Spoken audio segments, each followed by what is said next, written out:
And they're off. Further Faster, the best independently owned outdoor store in the known universe. Whether you're heading out on climbing, paddling, tramping or running adventures, look no farther than Further Faster for all your gear and expertise needs over the spring and summer. Head over to 57A Buchan Street, Sydney, Mototahi, Christchurch, or hit them up at furtherfaster.co.nz. It goes something like further, faster, there in Christchurch. Rocky is hairy and so is Badger. Jules is nice and Jacob is delicious. Go to further, faster now. Oh, further, faster, there in Christchurch. Rocky is hairy and so is Badger. Jules is nice and Jacob is delicious. Go to further, faster now. Dirt Church Radio. Episode 344 of the Dirt Church Radio Trail and Ultramarathon podcast. My name is Matt Raymond. I'm Ali Pottinger. I'm Andrew McDowall. Buddies, we have been talking currently for 18 minutes off mic, as they say. And so far we did cover a range of topics, some of them musical, some of them sociological. Well, the most important thing is we discovered that Walk of Life is an E major. Yes. Yeah. Andrew, you've done the interview this week. Yes, the interview. James Inwood from Greytown there in the Wairarapa. How did we chat with him about Badwater 135, which is the epic race that happens in Death Valley in California in the height of summer. So it was a really cool chat with him just to hear about his story, how long he's wanted to go there and all that sort of carry on. So it was really cool. As things often happen is, once you hit stop on the recording, people relax and you kind of hear sort of more in-depth parts of the stories. And I think a couple of takeaways for me that weren't recorded was, first of all, that I forgot to ask him, did you have a good time? Like in the end, like was it worth it, And it absolutely was. And he's super keen to go back a second time and do it all again. But the biggest hurdle, apart from getting in the first place, is the cost of these things. And it's sort of something that, I've done a few of these overseas trips now.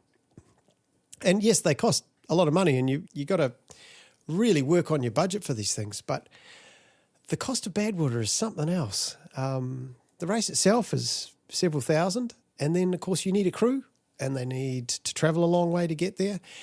And it sort of raised the topic of if you are doing one of these races where you require crew and you need them for several days, do you pay for everything? Do you pay every single facet of it? I thought that was the case, is that normally people do. It is absolutely like the norm, if you like. Yeah. But when you start to add it up, it means the simple act of going for a run suddenly becomes this, wow, well into the thousands, shall we say. It left me fairly gobsmacked. Something like Badwater, you're looking at tens of thousands of dollars to do it with crew and everything. And that's scary. I think I might be removing it from my bucket list after hearing some of that. That's what I was going to ask because, you did Kosci, big. Nothing like that in cost. No. Nothing like that. I'll be honest. I had a crew of 3, had to hire a car, a reasonable vehicle, right? So everyone's comfortable. You got to pay for multiple nights accommodation, paying for everybody's food, and flying 2 of us over there. $4,000 for the whole thing. A lot of money, but not like paling in comparison to something like Badwater. That's certainly a consideration that, shall I say, I personally hadn't considered. So yeah, it's a big deal. Why is it so expensive? Obviously, if you used people who lived locally, which of course nobody really lives locally, but LA is sort of 4 hours drive away. If you could use only local people and they had their own vehicle, then not so bad. But the thing is, if you don't know anybody and you have to bring people over with you, plus you can't just turn up. You got to get there a week early, acclimatise, get used to it, a lot of heat work, and then of course the amount of supplies you need during the race and everything, it just adds up. So I suppose it depends on, how many resources you can acquire on the ground without having to pay so much money for them. But if you don't know anybody, it's insane. I guess too, looking at it from working in lots of events, trying to think why the race cost would be so much. It's possibly traffic management. Often, you've got to pay I don't know. Would they have any traffic management there? medical. I don't know. It depends on each race as to the lengths that they go to ensure athletes' safety. But there are a lot of hidden costs that we don't normally kind of consider when it comes to events. So I'd be curious to hear what the cost kind of makeup is. I imagine that there are substantial costs, but I think the road is open the whole way.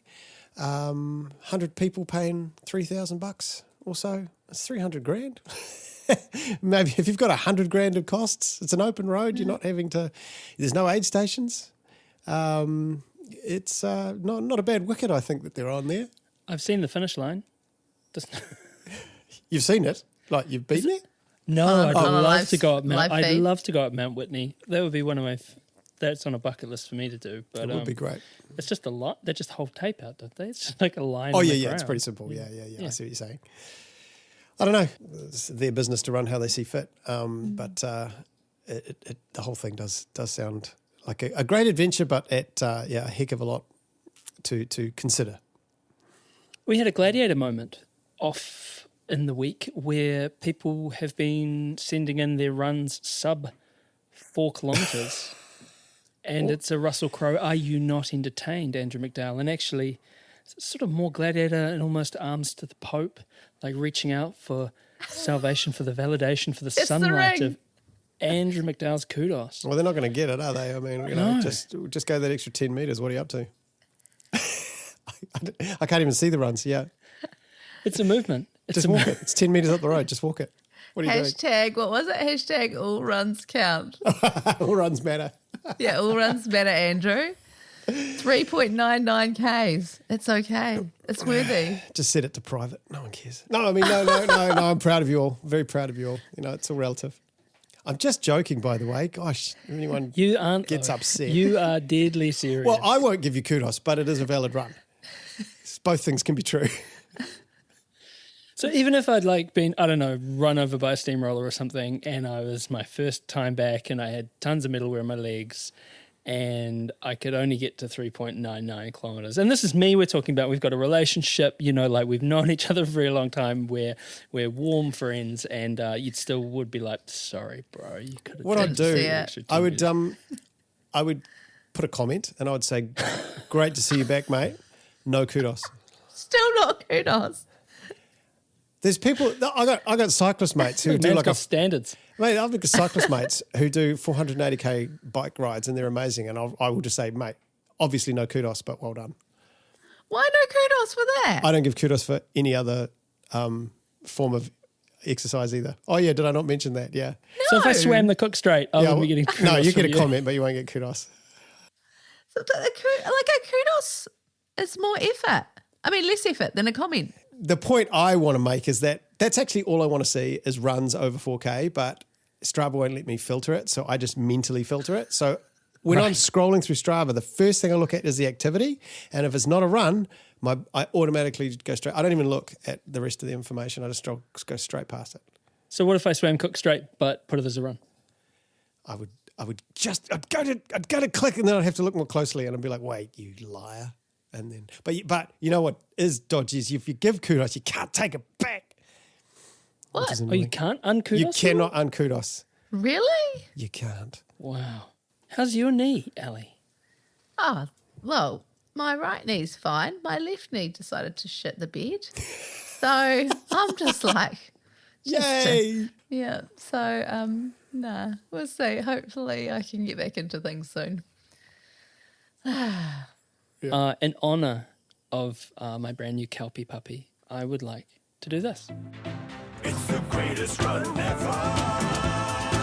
It's the greatest run ever. Greatest Run Ever, which is the part of the show where we ask you to write into us and tell us your greatest run ever. Now, it doesn't have to be a run or a mountain. Some it might just be a run around the block, something that sung to you for some reason. Send them in to us at dirtchurchradio@gmail.com. This is the most amazing. We had our first Greatest Run Ever video format, and Jono Ingram went for the most amazing run. Check it out on our Instagram with a little Kelpie dog, and he has graced us with the written version of that. So let's get into it. Greatest Run Ever. The first light of a new day spilled over Mount Blackwood, brushing the blue ridge lines in gold. The air was sharp, a frost lay on the ground, cold enough to sting my lungs as I climbed out of the warm ute, but these are the kind of mornings I love. I was adjusting my pack when I heard the grass behind me rustle, and a red and tan snout poked out through the old wire fence. A pair of bright, expectant eyes gazed towards me, her body swaying with excitement as if a long-lost friend, a kelpie, likely not much older than 2 or 3 years old. I thought of my old dog, Charlie, likely still asleep at home, a kelpie as well, only black and tan with a splash of white. He'd love it out here, I thought, but he was quickly approaching his 16th birthday, and on a morning on the trails was unfortunately now beyond him. I wandered over to the fence and stuck my hand through. She wagged her tail and sniffed as if testing whether I was a friend or stranger, and then nuzzled her head into my hands. "Hey girl," I said, scratching her behind the ears. I figured the dog was from the house, only 100 or so metres beyond the top of the mount, and so I waved her goodbye and set off down the dirt road which led to the trail ahead. As I rounded the corner, there she was, standing at the trailhead waiting for me. She wandered over and nuzzled her head into my hands again before trotting off down the steep slope of Mount Blackwood. I followed. I figured she'd peel away before long, back to the house she belonged to, and sure enough, as we neared the edge of the clearing before heading into the bush, she spotted some wild goats and gave chase. I figured that was that. But when I came over the first small rise of that trail, there she was, waiting. She must have cut through the bush into the track where I was running, and now she happily trotted on ahead as we descended towards the river.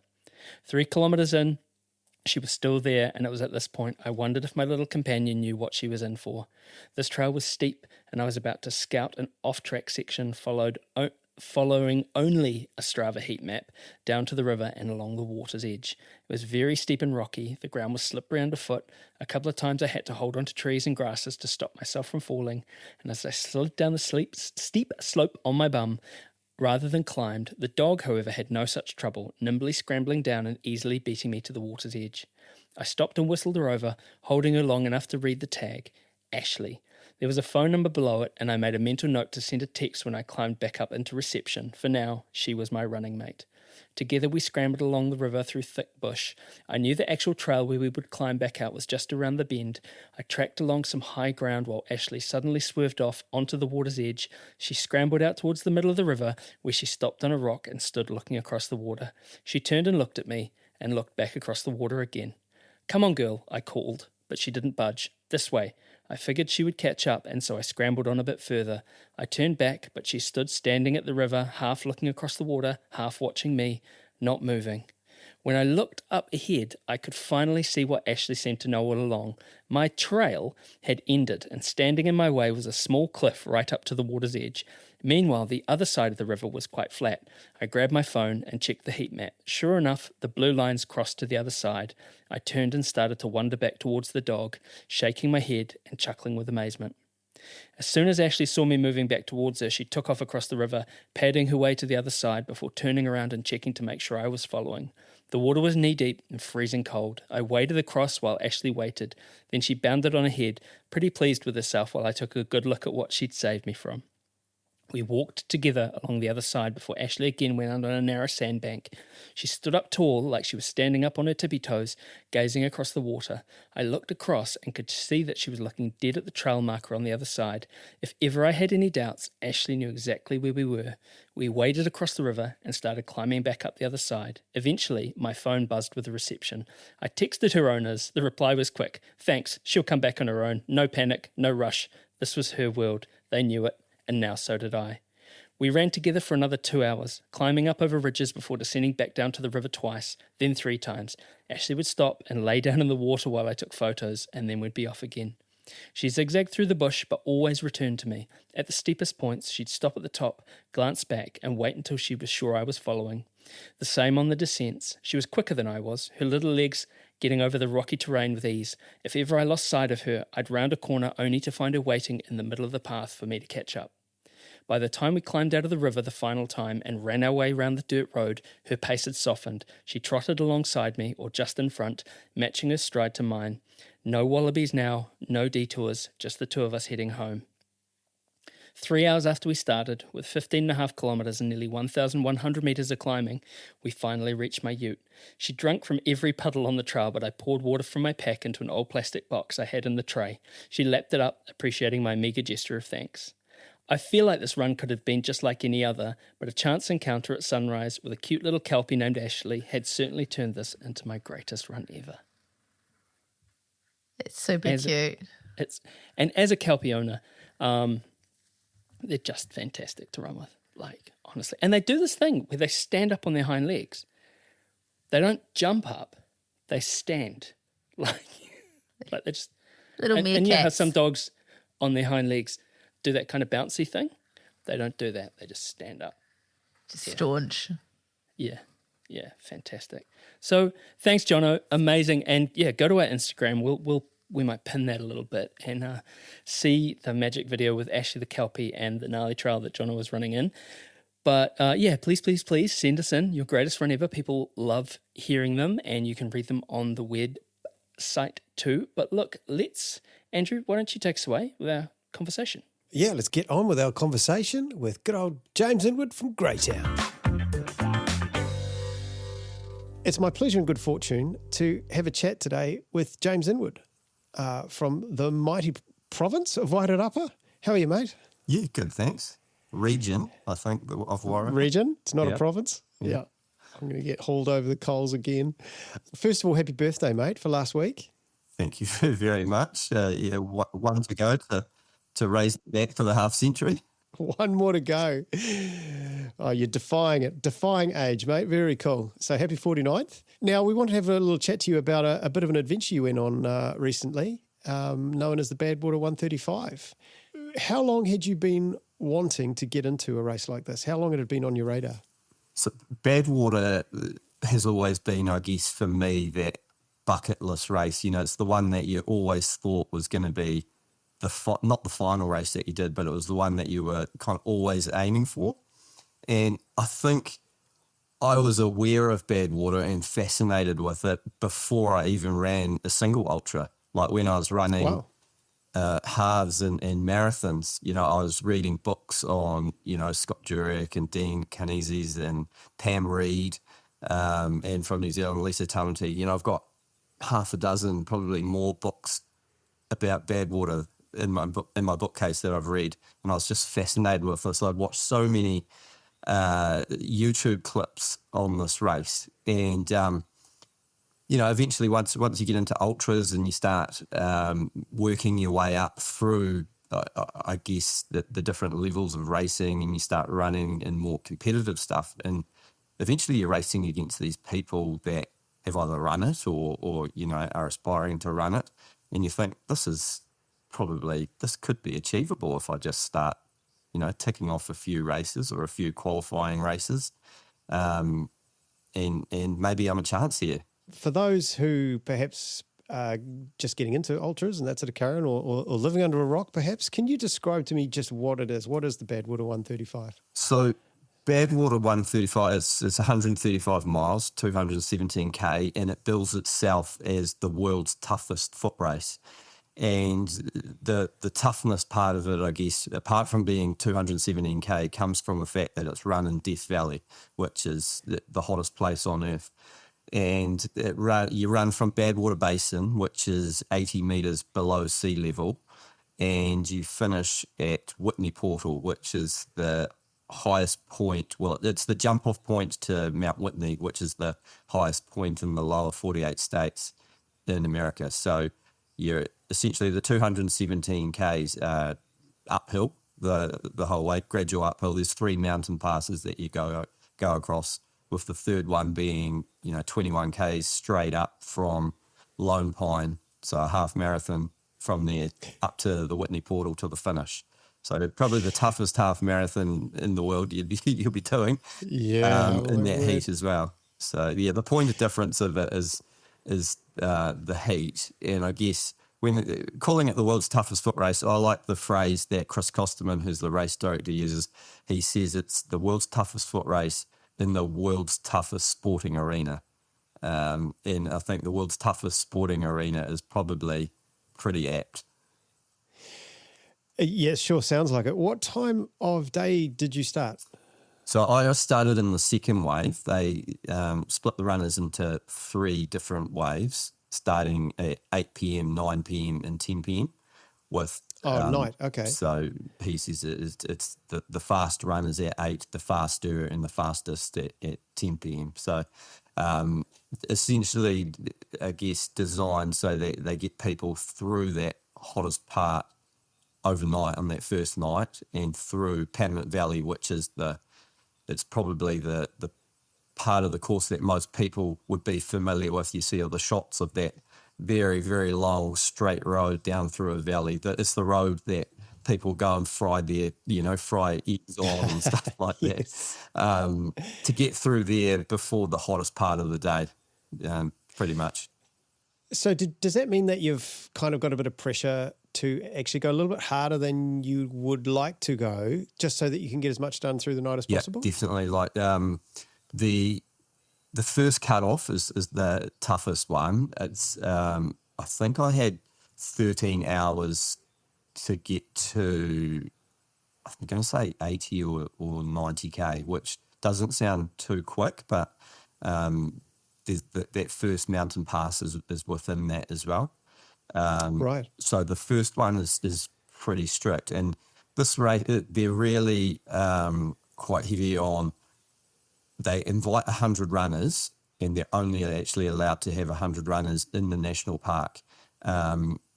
I was this year when they announced the field, so they announced it live on YouTube on a Sunday morning, and he goes through, and he got all the way up to, he got to 90 runners. I'm sitting there in bed waiting for them to read out my name. He got up to number 90, and I was like, oh, well, it's not going to be this year. I was Not happening, yeah. in my head planning, what 100-mile race I'm going to have to do this year to be able to put in an application next year.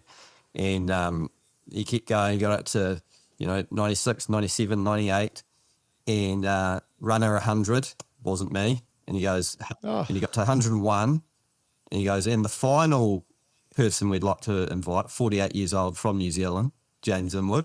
So I was number 102 of 102 invited. Wow. And they had 3 people drop out, so they had 99 runners start. 2 years ago, because I've been there before, I crewed Marie Connor from Australia 2 years ago.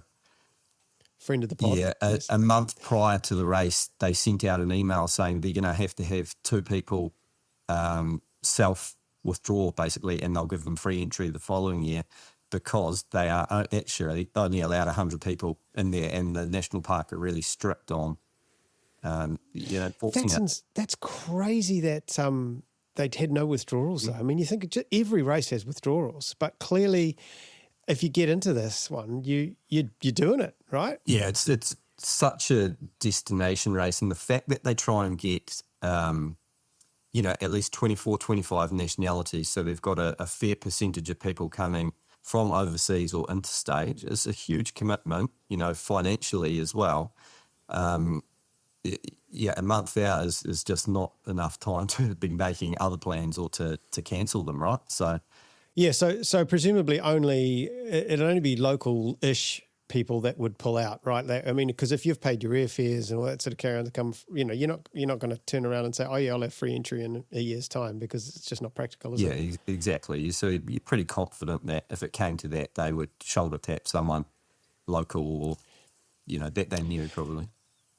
So was it a hot year? I mean, they're all hot years, but was it particularly hot? What did it get up to, do you know? Yeah, and I know on the second afternoon it hit late 40s, so I think the car was showing 49 at one stage.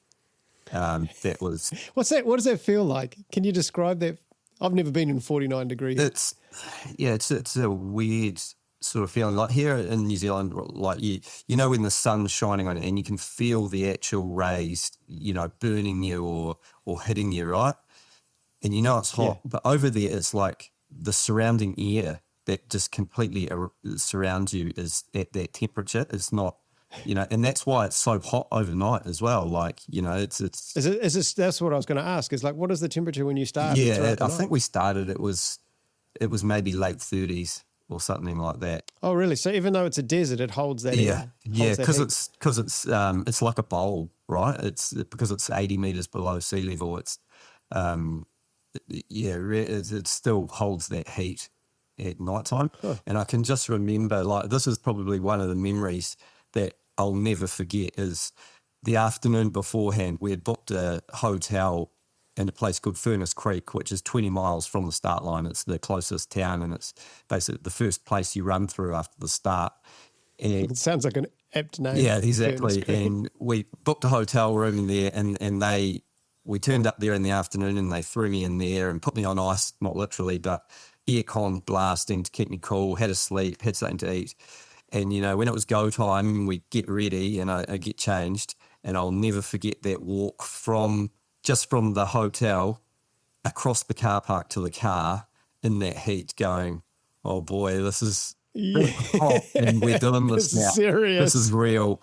And then probably even more so, it was a 20-mile drive just to Badwater Basin, and getting out of the car there, and they talk about a hairdryer to the face or whatever, and it wasn't windy, but it was just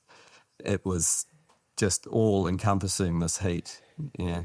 Oh, so here's me thinking that you're starting late in the evening, you're running through the night, it's actually going to be nice and cool temperatures, you're going to get it done, but it's nothing like that. No, but the other strange thing I've sort of thought about afterwards was, they have all the formalities, they have, the photos and the check-in and the weigh-in, they weigh in stuff, and then the national anthem, and then they really quickly just seem to be like 10, 9, 8, go. And from that point on, I did not even think about the heat once until late on that next afternoon when I said it got to 49. It didn't. We were just too focused, Wow. Yeah.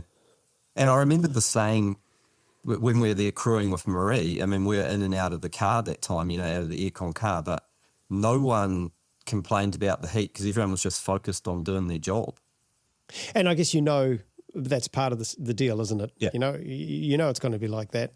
Is it true that if you don't run on the white lines, the soles of your shoes will start melting? No, I don't you think not? they'll melt, but I mean, I was in a newish pair of shoes and they were munted by the end of it. But I think, that was from back in the day when, I think shoes were probably of lower quality, and maybe it used to be the case, but Perhaps we've both read the same Dean Karnazes book. Yeah. About that. And are you like back in the day, all dressed in white, and you've got the showers from the van? Any setups like that? They did such a good job, the crew that I had, and just keeping me cool the whole time. Like, and the gear that they seem to come up with every year, like they're pretty. You're not allowed to have any cooling technology, which is like cooling helmets or cooling ice vests or things like that. Because okay, well, but so no ice vests. Can you have a bit ice in your bandana and yes. ice in your sleeves? Yeah, it's those. I don't know if you remember at the 24-hour World Champs at one point, I think it was the Great Britain guys had running vests on that had ice in them, and they were actually vests that I think you put them in the freezer or something like that to keep your body temperature. You see the Formula One guys using them. Yeah. So okay. what we had one of those desert hats that had pockets, around the back of your head that you could stuff ice into. We had the ice bandanas. We had this new cooling technology top that this company called DeSoto Sport, they sold them to all the Badwater runners, and that's like I guess like a rash vest that you'd wear when you're swimming. And it had pockets, sort of vertical pockets down the back that you could stuff ice into as well. We had ice down arm sleeves that I was wearing, and then garden sprays that were filled with ice cold water that, basically every time I got to the car and they crewed me, they'd be spraying me down with this ice cool water. And the pacers, when the pacers were out with me as well, they'd be, trying to keep them cool in exactly the same way. But of course, they're bunny hopping you every mile and a half. By the time you reach them, you're bone dry again. So is that because we've both done Coast to Kosci? It's the same concept of the crew vehicle bunny hopping you. Do they stay closer than because usually it's sort of we used to run 4 or 5K for Coast to Kosci. These guys are only like 2K or so ahead of you. Is that? I think we were doing at the start maybe 2 or 3 miles, just because there's 33 cars from your wave plus all the previous wave. Super busy, right? It's quite a sight to see. Like when you stopped and turned around, you could just see the flashing lights from all the runners and the hazard lights from all the cars. It's pretty epic to see that. But yeah, so we were doing 2 or 3 miles for the start, and then the further we got, it got down to 1.5. Later on, even a mile at a time. Yeah, especially on that final climb, I Yeah. imagine. Okay, so you've run through the night. You had a goal of 80K in 13 or so hours. Did you hit that goal? Yeah, we did that easily. I think I got to that point in about 10 hours, something like that. Yeah. Okay, so far we're cranking. How did the day play out? Yeah, so the first night was great. We ran well, ran a lot, most of it actually, to that first cutoff point. Then we hit the uphill, lots of walking from there, and started to seize up a little bit even at that point. But the jack What do you mean seize up? What's seizing up? quads were starting to get really hammered. Okay.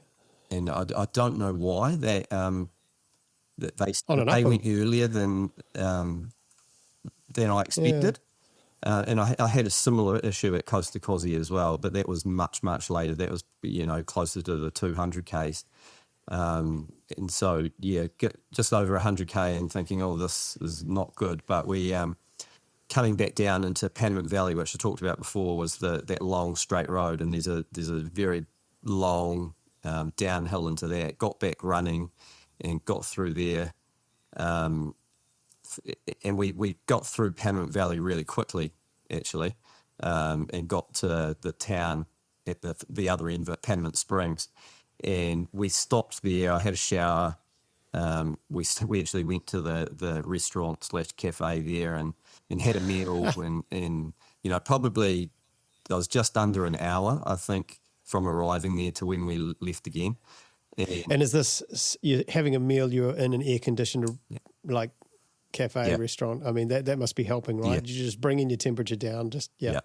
And where they hire out a cottage, it's like one, not caravan park, but there's a few little cottages there, and the organisers hire one there, and that's like the medical place where you can go and tend to your feet. And I think I had some blisters looked at there and sort of retaped. But it was like it was chaos in there, right? There was people lying everywhere, people asleep. There was people having showers. It was like a war zone, really. Oh man. Yeah. Yes, people's common decency tends to go out the window in these long events, doesn't it? Yeah. Which is fine. Okay, so you're managing a few issues, and you're about halfway through the race. It's starting to get really, really hot. Obviously, this is like the big challenge for everybody around this time. Yeah. Yeah. Yeah, and this is just as you leave this place. So you run down into this Panamint Valley, and then you come up the other side, which is the second of the 3 big climbs that you've got. And so this is in the heat of the day. It was after lunch by this stage. The temperature was getting definitely climbing, and I think it was Carol and I left Panamint Springs marching up the hill, and could see another runner up ahead of us or a walker, and so we pushed hard to catch up to them, and it was Nicky Wind from Australia. So cool. We'd spend a little bit of time running together overnight at Kosci in the previous November, so it was good to have a little bit of a chat with them. Fancy seeing you again. Yeah, fancy seeing you here.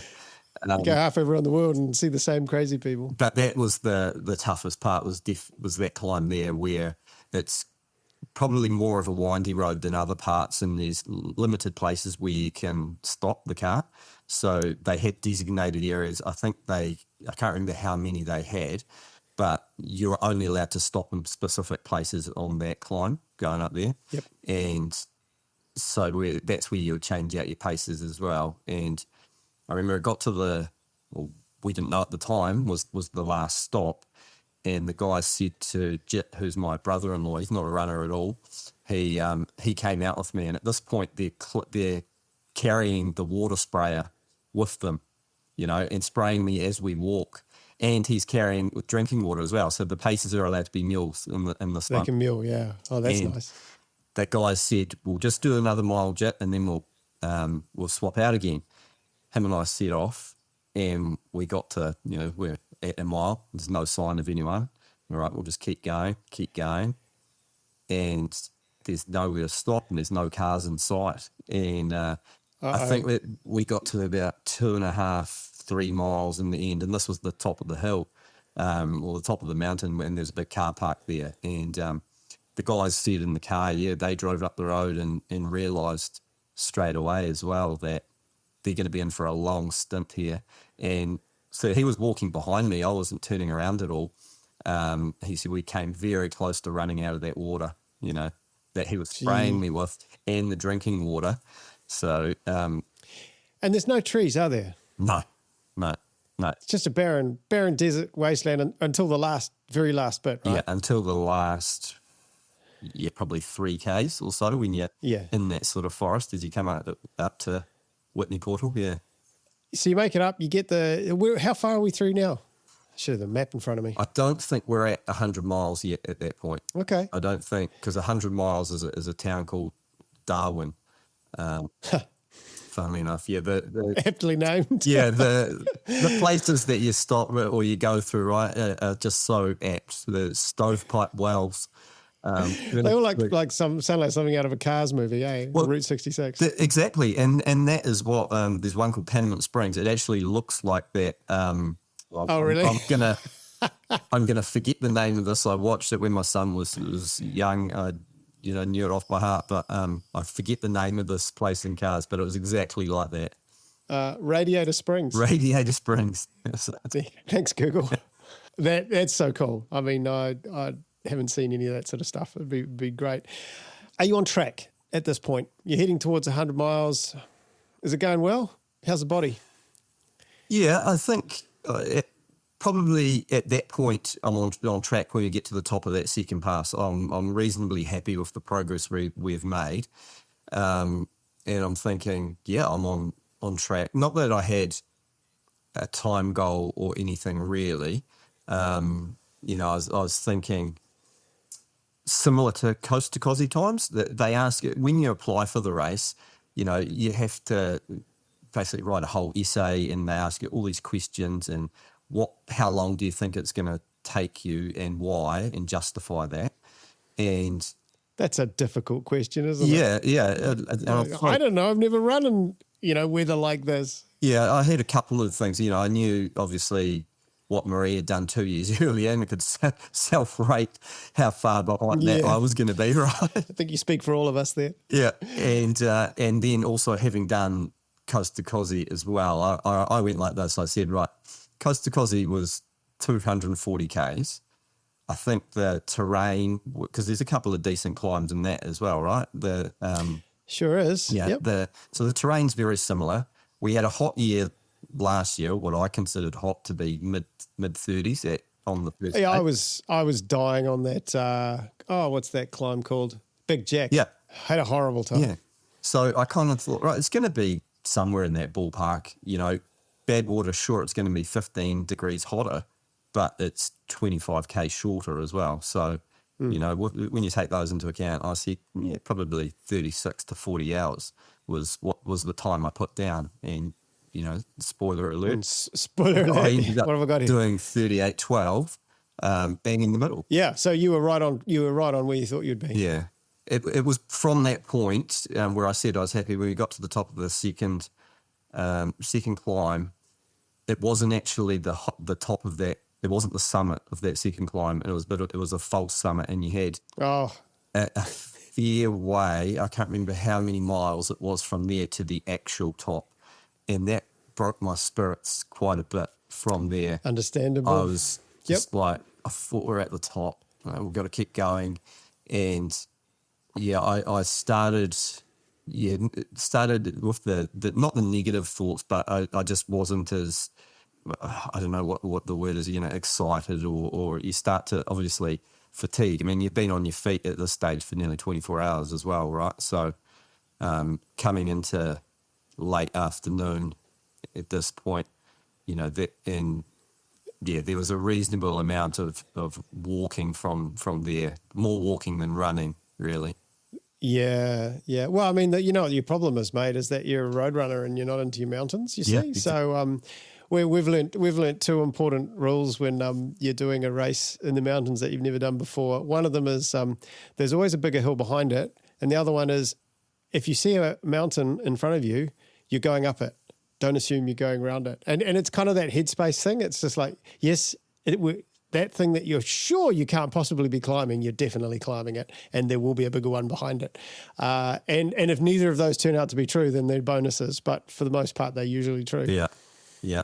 No, it was amazing turning around as well and seeing where you've come from and seeing those mountain ranges that you've come from over those. Like you've run all the way across that valley and just the landscape the whole way. I mean, we say it's desert, but it's just so amazing the views that you've got ahead of you or that you're running through at the time. It's just spectacular. Are we talking blue skies? Not a cloud in the sky? Completely blue skies, yeah. So sunrises and sunsets must be incredible. Yeah. Sunrises are amazing. Even overnight on that second night, I say, completely blue skies. There's some amazing cloud formations that you could see in the night, because it was never at night. It was never completely dark.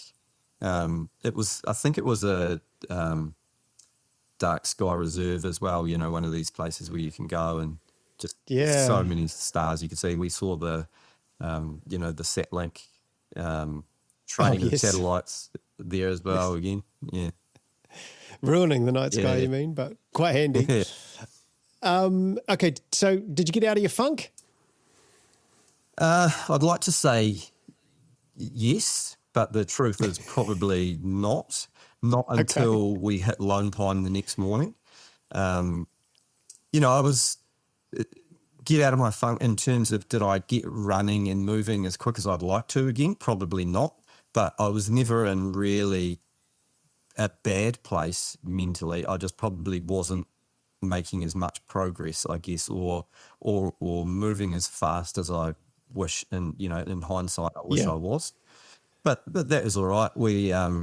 We just had great time as a team and as a crew, overnight, and they would just swap in and out and have a stint with me, because at this stage, there's one of them is they say pacing, but they're just basically keeping me company for the whole time, right? And their spirits were good, eh? They kept you going? Yeah, they're fantastic. That's so good.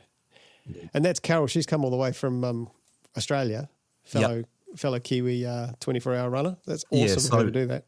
Yeah, I had an amazing crew. So the first person it was actually before I put the application in, the first person I got in touch with was a American guy, Jack, from Cincinnati. So we met him 2 years ago. He was the last person to join Marie's crew, and he's run Badwater 3 times himself. He's crewed it 6, 7, 8 times, I think I would like to say. He's there every year, and he's just the coolest guy, just a really experienced guy, really good fun to be around. And so he was the first one I got in touch with. I said, look, I'm thinking of putting an application in. If I get in, will you be my crew chief? And he came back immediately. Absolutely, I'll be there. He didn't hit you with a new phone. Who does? No, he was. Yeah, that's awesome. So he was up for it, and I knew I wanted to ask Marie as well, but I thought, I'll line up some others so that I can give Hidu with maximum FOMO. Yes. We've got. So her and Carol had great fun when they crewed me at Kosci last year. Mm-hmm. So I asked Carol, she was in. I asked Jit, my brother-in-law, who lives here, and he was keen to come. He's been in crews before. He came to Canberra with the 24-hour team last year as well. Was it last year? Yeah. So he knows what crewing's about. And unfortunately, Marie couldn't come. She just couldn't take the time off work or make it over there. But I made a promise that she would be my non-travelling Badwater consultant. Oh, very nice. So she was free for me to hit her up for any questions and advice that was needed. And she probably got sick of me badgering her. Does that include mid-race? I did actually. She did. I can't remember who. I think it was Carol rung her mid-race at one point and we had a chat. And I said to her afterwards, I didn't need the motivation. I was never not going to finish. Right. But it was nice to chat to you on the course. Yeah, totally. Yeah. And I had another friend of mine who I've known for over 30 years. He lives in LA now, and he came along and crewed and did a lot of the driving as well. So, yeah, I was so chuffed with the team that I had there. It was such a cool experience. It's easily one of the best bits about these sorts of events, isn't it? It's just getting, you're all in this together.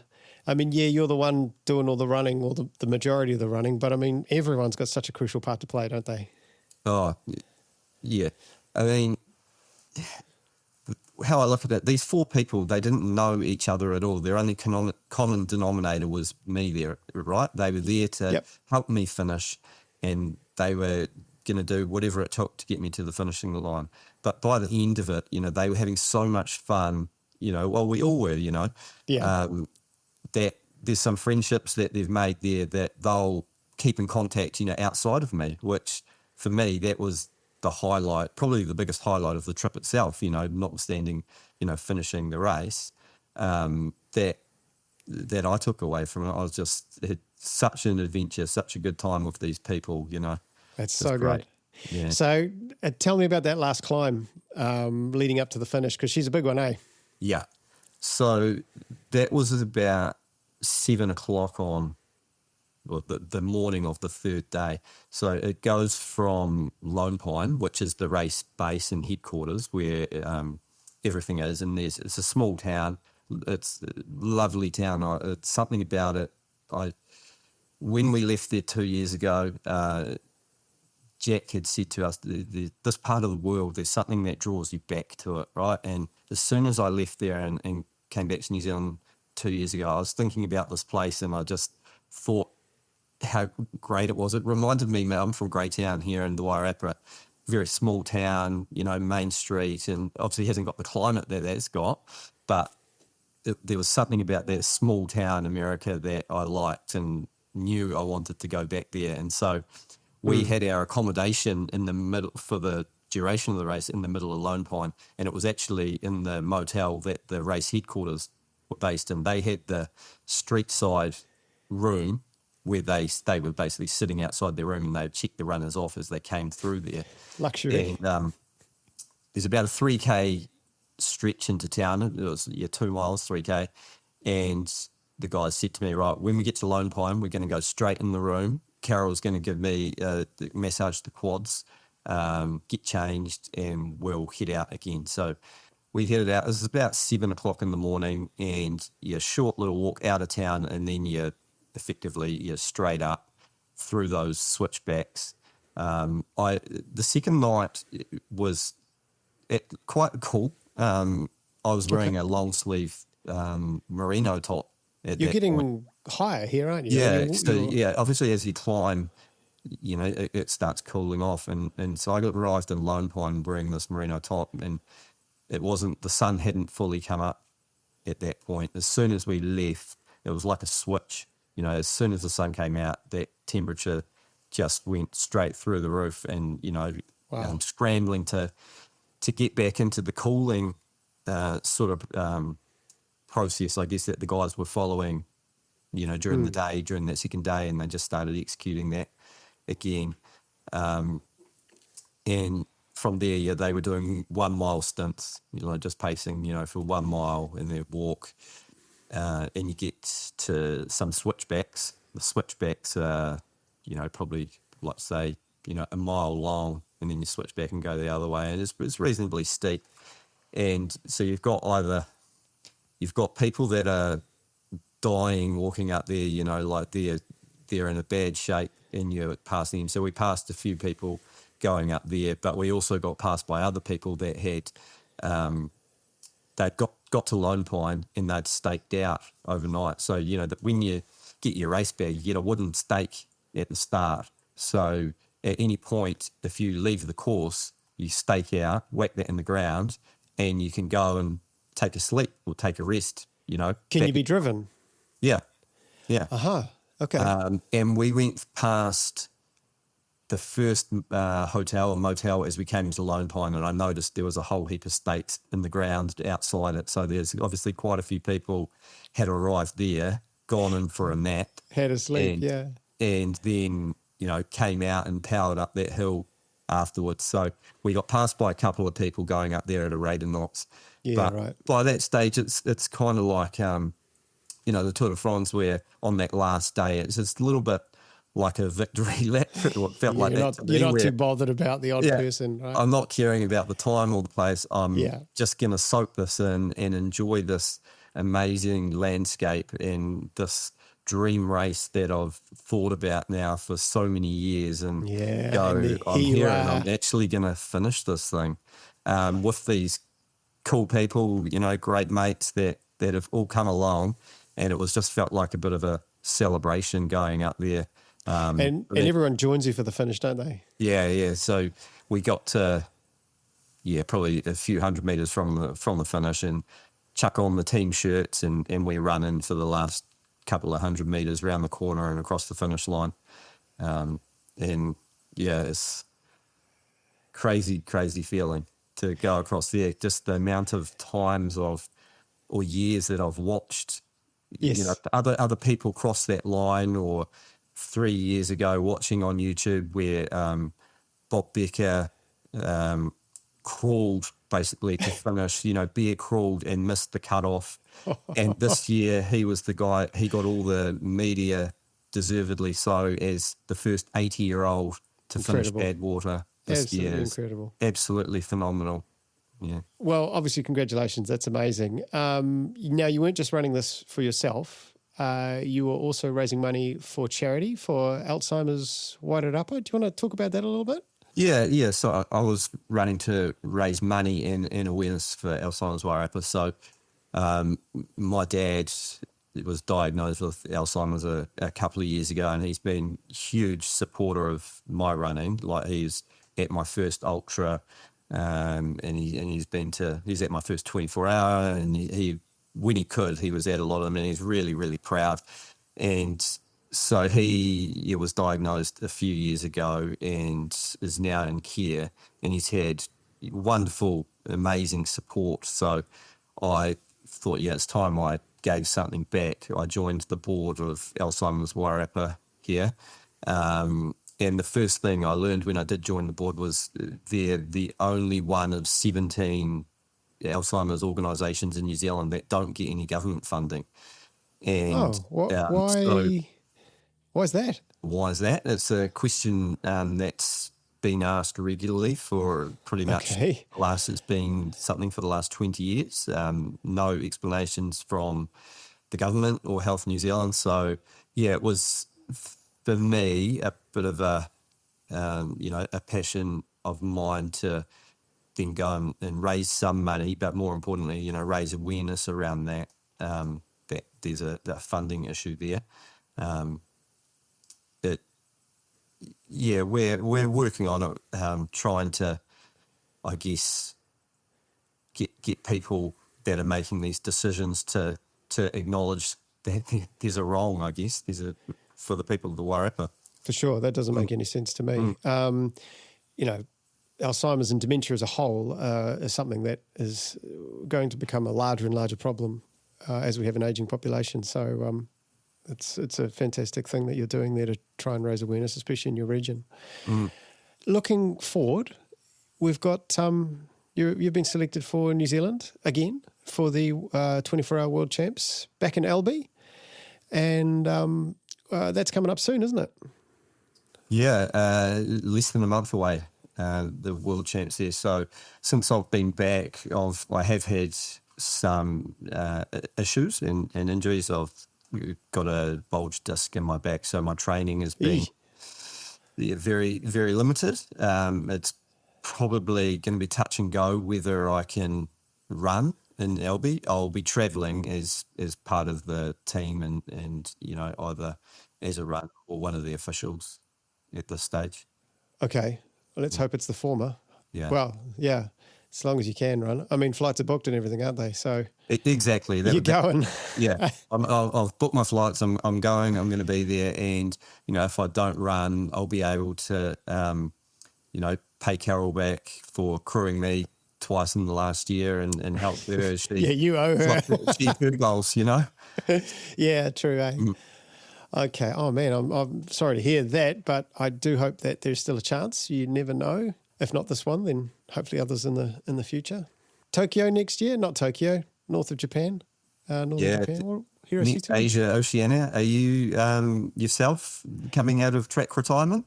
For the fourth time. Hopefully, we'll see. Still got to.